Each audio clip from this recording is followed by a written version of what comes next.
This is the Social Skills Mastery Podcast, episode 261. To really compete as a professional or business owner, you have to own the room. That's why each week I bring you hot topics, tips, and expert interviews so you can stand out in competitive places. Let's get started. Quick question. Do you ever feel your heart racing right before a big moment? That's not a confidence problem. That's your inner critic hijacking the controls. I built Confidence on Cue to fix that. It's a 5-minute audio that resets your mind before any meeting, presentation, or interaction. It quiets overthinking, centers your energy, and helps you step in as the impactful professional people trust and remember. Your mind should be your ally, not your obstacle. This trains your thoughts, emotions, and energy to work together so you walk in composed, clear, and compelling. Grab it now at socialconfidencepro.com/switch and change how you show up in every high-stakes moment from here on out. Most people don't realize how much energy they're leaking every single day. They assume they're tired because they're busy or because their work is demanding, and they assume the low-grade dread that they feel before meetings, events, or any conversation is just part of being a responsible adult with a serious career. But what if none of that's true? And the real reason isn't the workload itself, but the constant internal management that you're doing just to show up. You know, the self-monitoring, the first impression control, and the self-created pressure to get it right every time and to sound smart and to not look foolish in rooms that matter. And externally, that kind of pressure doesn't look dramatic at all. It looks professional and composed and like someone who's just doing fine. And that's what's draining you. The thing is, the reason you feel drained when you're doing everything right has very little to do with the demands entered on your calendar and almost everything to do with how you're managing yourself inside your own skin. And if you're someone who's smart and responsible and analytical and used to being the steady or the level-headed one, you're probably leaking more energy through self-management than through your actual work. So let's talk about that. If someone looked at your life on paper, it would likely make sense that you're tired. You have a demanding role, you're involved in intense projects, and you have to make complex decisions, and you have numerous people who rely on you. You might even get a little hit of validation from how full everything is because it proves you're useful, and it proves you're needed and that you're doing adulthood correctly. And at the same time, there's that low-grade heaviness that you carry around, the mental bracing before certain meetings and the dread before you have to speak up in a room where people's opinions actually matter, and also the emotional hangover after days full of back-to-back calls where you showed up and you sounded smart and you contributed and you still ended the day feeling strangely flat. Now, you tell yourself you're just busy and that this is what it feels like to have a serious role in a serious industry. Of course, your colleagues in similar positions, they're probably tired too. But what if that's not actually what's happening? What if the real exhaustion isn't coming from the projects and the deadlines and the decisions or even the politics that are involved, but rather from the constant internal managing that you're doing just to participate? You know, the monitoring and self-editing, embracing yourself before saying something that challenges the status quo, and the nonstop effort to not say the wrong thing and not sound foolish and not look unprepared and not take up too much space or not be too much and also not be invisible. Now, on the outside, that level of self-management looks super professional because you're composed and your hair isn't exactly on fire, so it looks like you have it all together and you're doing just fine. But on the inside, though, you're running 2 full-time jobs on one nervous system. The job everyone sees and the one no one sees, where you're tracking yourself and tracking other people and tracking the room. And also trying to maintain a version of you that feels acceptable in every direction. This episode is why smart, capable people feel chronically under-energized even when they're doing everything right, and how to reverse that without becoming louder or more performative or someone you don't even recognize. So this is where you've come to master the social side of success in a way that allows you to be more visible, more vocal, and more valued while feeling more regulated, not less. So welcome to the Social Skills Mastery Podcast, where responsible, high-capacity professionals learn how to regulate their nervous system, refine their presence, and build social authority without performing, pretending, or burning themselves out. If you work in a world where intelligence is the baseline and the stakes are really high, let's say STEM or finance or pharma or tech or law or consulting or high net worth environments, you're exactly where you need to be. Let's start with your energy. Not motivation and not hype and definitely not new year, new you enthusiasm. Rather, energy just as your lived day-to-day experience of being steady and available and engaged with your life. Energy as the feeling of being able to meet your day without bracing against it and having an internal sense of, I can handle this, even when your calendar is super full. So there's a common assumption that energy comes from better circumstances, like, for example, less email or fewer meetings or more paid time off or having a different boss, or maybe if you were at a different company altogether.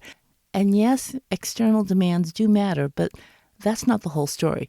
There are executives, partners, senior scientists, portfolio managers, and founders with relentless calendars who aren't chronically drained. Sure, they get tired, but they're not emptied. And there's a difference, and it's their internal alignment. When who you are, how you behave, and what your nervous system believes are no longer fighting each other, energy is a clear path, and there's less friction and pretending. When those three things are misaligned, however, even a good life on paper can feel really heavy.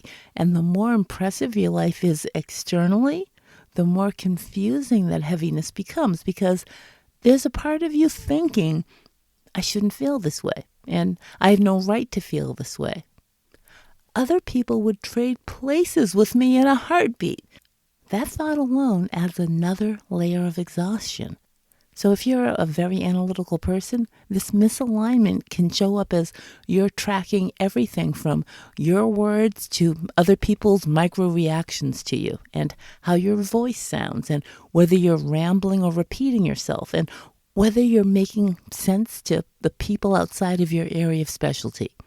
You might even be tracking your body, like, what should I do with my hands? Am I fidgeting? Am I making enough eye contact? Does my face look engaged? There's a part of your brain that's constantly running simulations, and that vigilance isn't free. There's no question your nervous system is built to scan for danger, and your brain doesn't distinguish clearly between physical threats, social, or reputational threats. Now, on the other hand, losing status or credibility or losing face in front of other people whose opinions matter to you, your body experiences that as danger. Every time you rush through your words because you don't want to take up too much time, your body hears urgency. And every time you apologize for something neutral, like asking a question or taking a moment to think, your body hears, I'm a problem. And every time you edit yourself mid-sentence to avoid sounding stupid, your body hears, oh, this is risky. And when your body perceives risk, that's when it moves into conservation mode. And it starts preserving energy for quote-unquote safety. And that creates less access to your full presence. And over time, this is how you can have two people in similar roles with similar calendars and similar compensation and similar expectations, living completely different internal lives. One feels calm, capable, and present enough to connect, while the other feels depleted, braced, and oddly disconnected from their own success. The difference isn't that one is a natural extrovert and the other isn't. The difference is self-regulation. Instead of asking, how do I get more energy? A more useful question for you might be, how am I signaling danger to myself all day long in an environment where I'm safe? Because if you're continuously telling your nervous system that you're not as safe as you are, your energy is going to feel scarce. And once you start asking that question, the solutions become surprisingly precise. They stop being big, dramatic life overhauls and start being small, specific adjustments. Take something as basic as how you're sitting, standing, or walking right now. Many high potential people spend their day slightly collapsed forward without even noticing. Not just from screens, but from years of subtly trying to take up less space in rooms with strong personalities and big egos. And when your shoulders round forward and your spine collapses just even a small amount, your nervous system reads that as withdrawal. A subtle, I'm not fully in this, or let me not be fully seen so I don't become a target.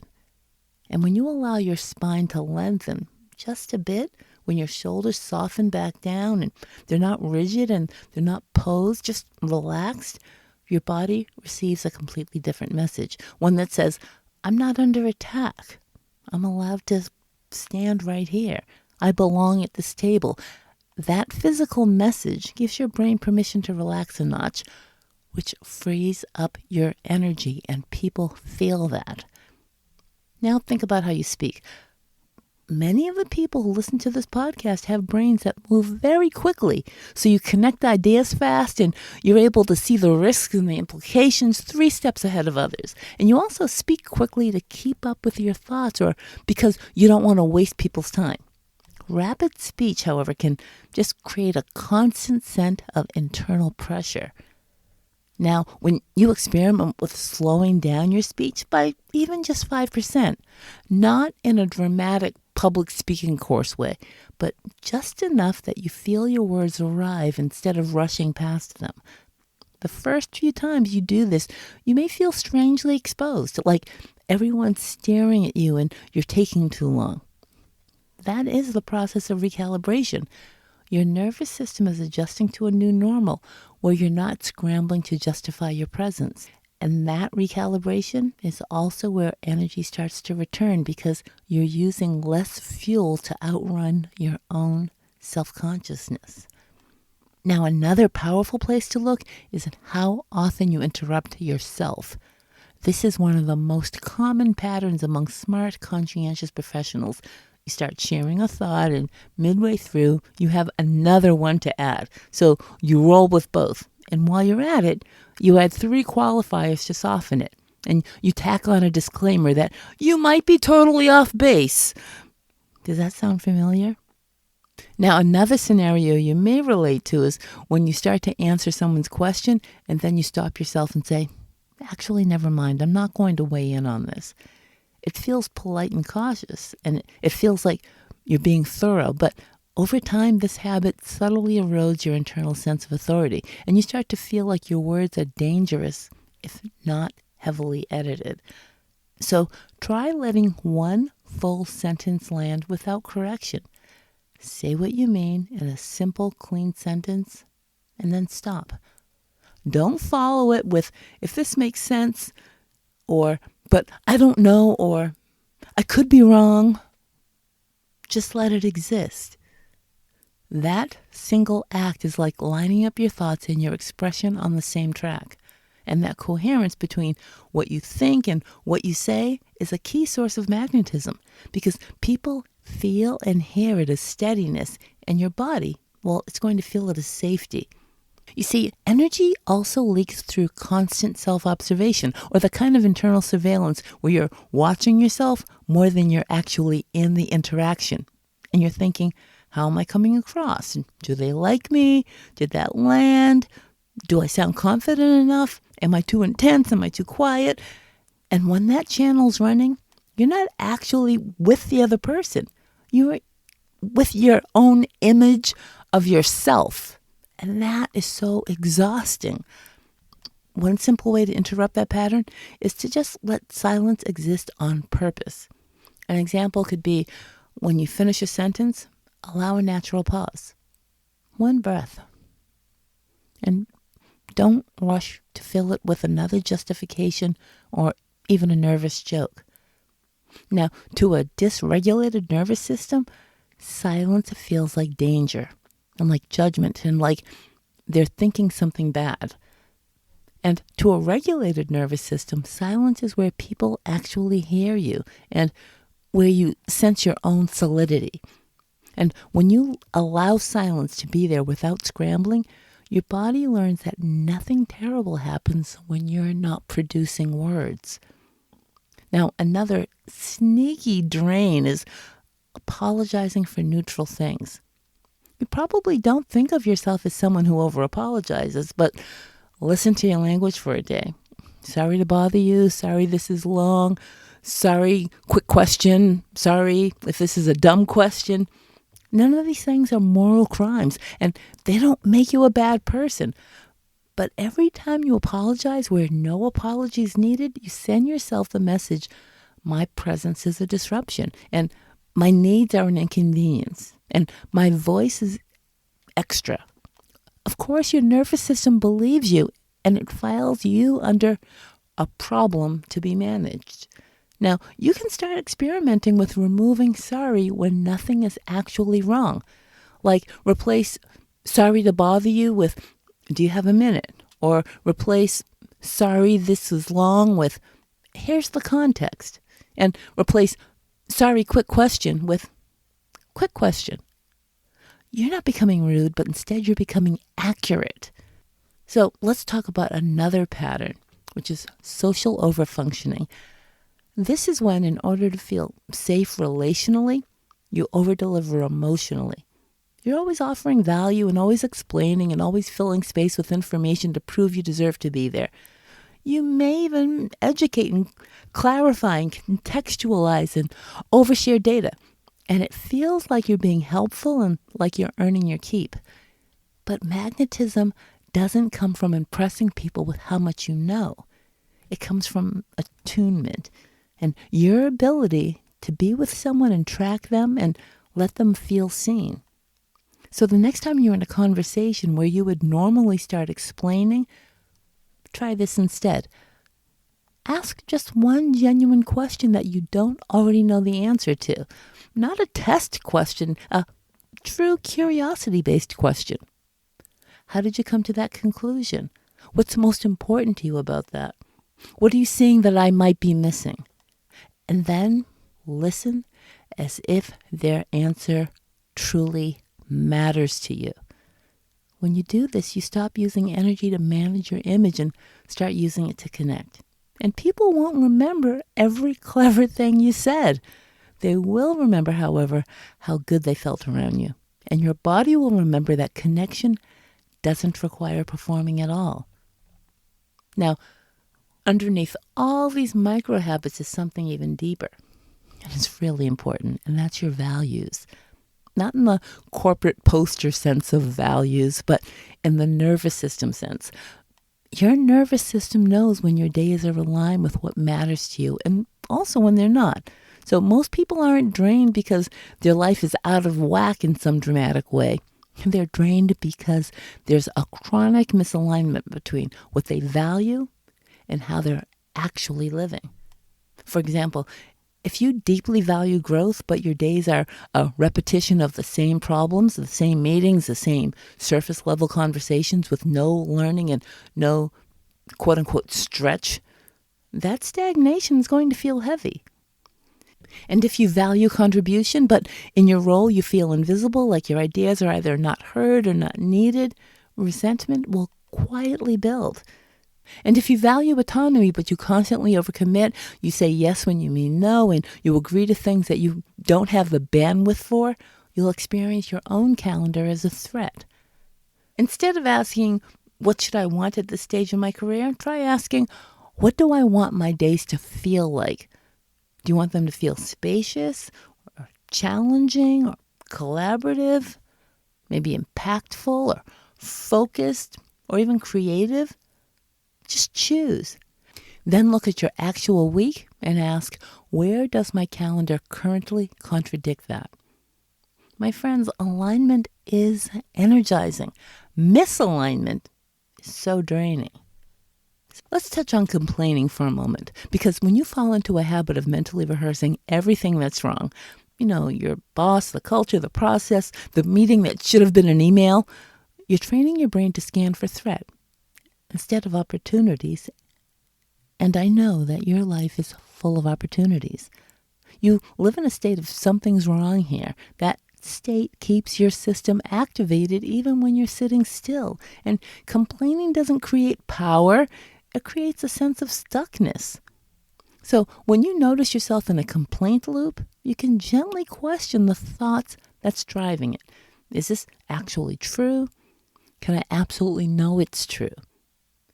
How do I react when I believe this? Who would I even be without this thought? You see, those questions don't gaslight you out of reality. They simply open a doorway to choice. When you see clearly that a thought is optional, you can decide what to do next from a much more powerful place. You can change the entire situation with your thoughts.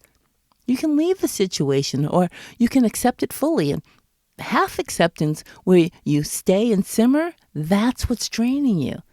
Your nervous system also responds very strongly to progress. Not big, major achievements, just incremental steps. You see, as humans, we're naturally wired from birth to feel energized by forward motion. Even small movements, as long as that motion feels connected to a meaningful identity. So if you learn one new phrase that makes you feel more confident presenting, or you practice one tiny shift in how you introduce yourself at meetings, or you refine one habit like not apologizing for taking time, these micro progressions give your system little hits of "we're evolving," which is deeply regulating. The catch is that many professionals pursue goals that look impressive, but they feel hollow. So when you choose goals like social, professional, or personal, just ask, does this energize who I'm becoming, or does this make me look good? Your body knows the difference. And when your goals are identity aligned, the work of pursuing them returns energy instead of only consuming your energy. And your environment matters more than most people in analytical fields like to admit. Now, you might think my brain is an asset and I can think my way through anything. The environment shouldn't matter that much, but your environment is constantly feeding your nervous system signals. It's seeing the same space and hearing the same complaints and walking the same route and talking to the same two people, reading the same kind of content. All of that reinforces the same internal patterns, and over time, it creates a feeling of sameness inside of you.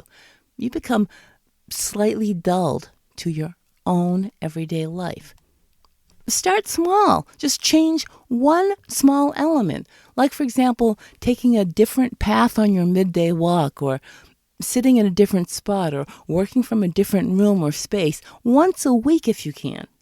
Just read something outside your usual domain, or talk to one person that you would normally overlook. It's novelty that introduces new thoughts, and new thoughts, well, that's what creates the new possibilities.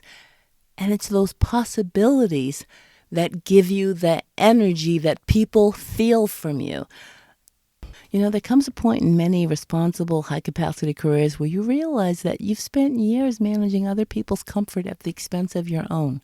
Now, you've learned to be agreeable and capable and non-threatening, and you've smoothed out your edges so you don't intimidate or upset anyone or give anyone a reason to judge you.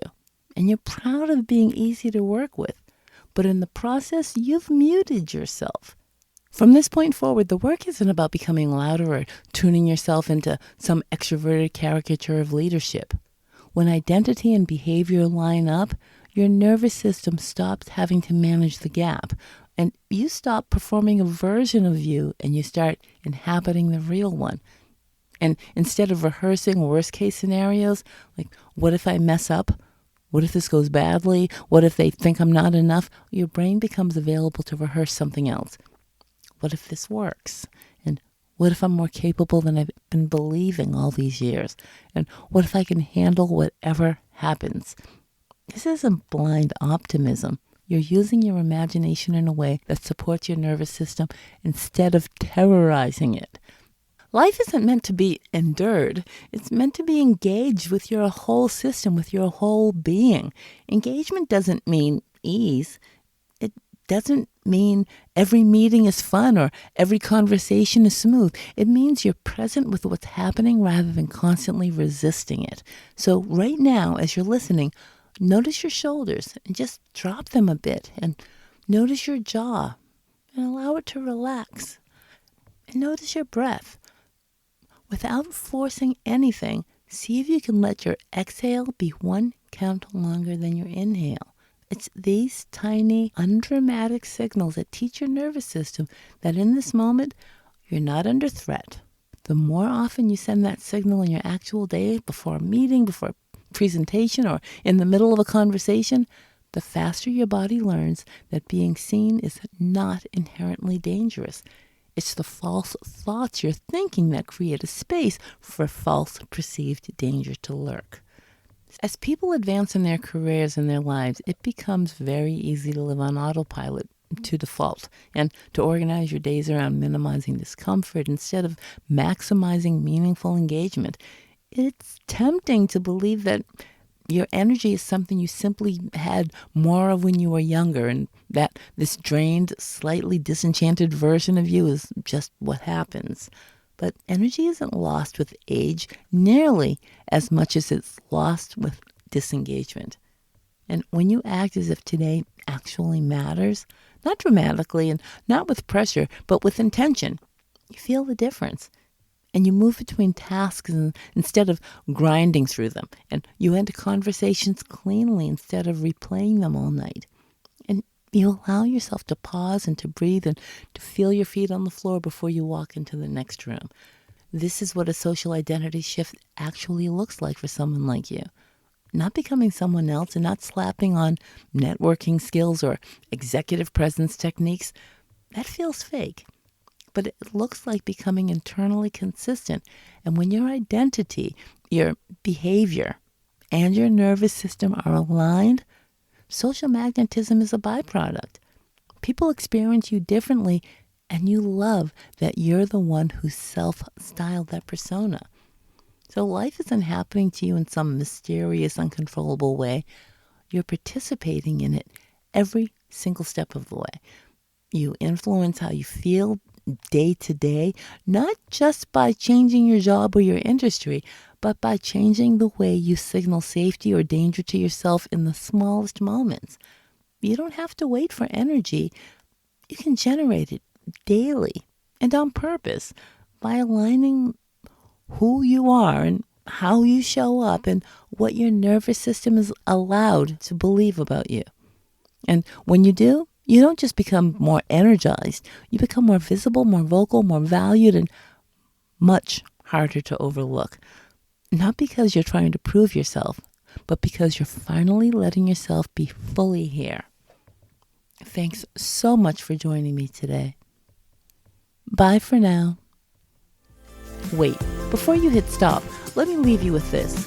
Imagine walking into any meeting, dinner, or conversation and just settling in. Not bracing, overthinking, or wondering how you're coming across. Just knowing you belong and showing up like someone whose insight carries weight and who knows the protocol and can be comfortable anywhere. If that kind of ease and confidence feels a little out of reach right now, you're not alone. A lot of high performers feel less certain in the moments when presence matters just as much as competence. And that's the gap we close.